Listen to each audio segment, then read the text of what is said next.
So we've recently had a highly informative and I think practice-changing ESMO 21 meeting.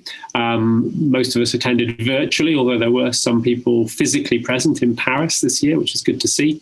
In terms of prostate cancer, I think the main abstract that's going to mainly impact on our treatment decision-making is going to be the latest update from the STAMPEDE trial. This is a trial which has delivered many practice-changing results already. Now, remember, the STAMPEDE trial isn't exclusively conducted in patients with metastatic disease. It's in patients initiating long-term androgen deprivation therapy, and it includes a significant cohort of patients with high-risk, locally advanced disease. That's essentially patients with either nodal metastases or any two or more of T3 disease, Gleason 8 or PSA of greater than 40. So it's very high risk, locally advanced prostate cancer for whom the current standard of care would be 3 years of androgen deprivation therapy with radical radiotherapy to the prostate, plus or minus the lymph nodes. This analysis was based on two of the comparisons within the STAMPEDE trial, both the Abiraterone comparison, but also the comparison of Abiraterone plus enzalutamide, and each compared to the standard of care, which is androgen deprivation therapy and radiotherapy alone.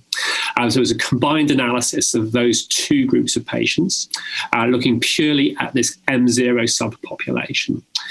And it was a predefined combined subgroup analysis with the primary endpoint of metastasis-free survival, with overall survival as a secondary endpoint. And what it showed was that there was a highly significant advantage in terms of metastasis-free survival for patients who received 2 years of abiraterone with or without enzalutamide when compared to androgen deprivation therapy alone. Maybe more importantly, the secondary analysis based on overall survival also showed a highly statistically and clinically significant improvement in overall survival too. So this is the first time that we've shown a survival gain in this non-metastatic population of hormone-sensitive prostate cancer. This is quite a large group of patients in clinical practice, certainly where I work. And so this potentially has really important implications for a big group of patients. Notably, it was only 2 years of abiraterone, so it stopped after 2 years. So it is a limited impact in terms of duration of therapy and, of course, cost.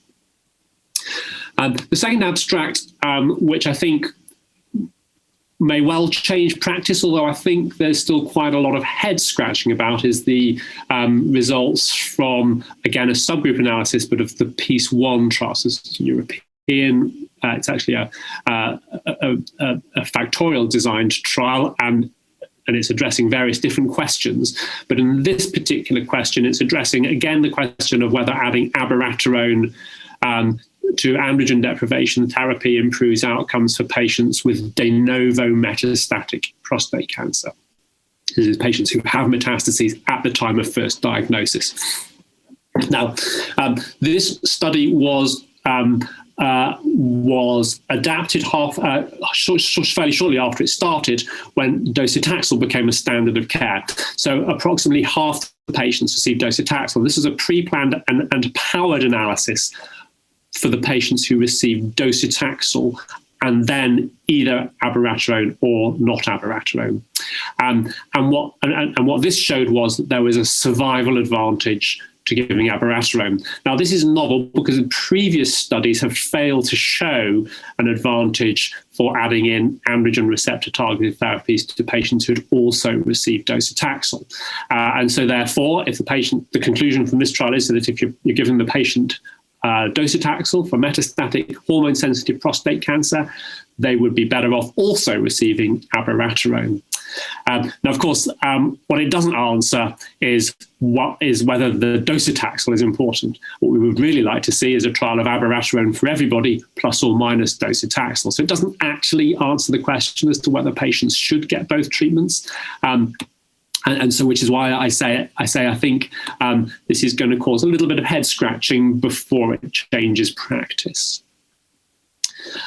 We've also seen the updated analysis of the ARCHES trial. So this was one of the 2 randomized phase 3 trials of enzalutamide in metastatic hormone-sensitive prostate cancer. We previously knew that from this trial that enzalutamide prolongs overall survival and, of course, prolongs radiographic progression-free survival. And, of course, we already knew from the other trial, the ENZAMET trial, that enzalutamide prolongs overall survival. So it was very reassuring to see that on mature analysis of the ARCHES trial, we also see a very similar survival benefit to adding enzalutamide. Again, that's a practice-affirming study, I suppose, that result.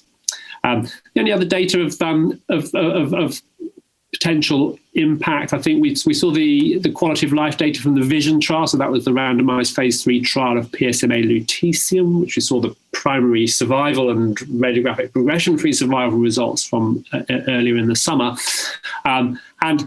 This contained no real surprises, suggesting that quality of life was maintained, indeed improved by PSMA lutetium when compared with the standard of care, which was best supportive care, really.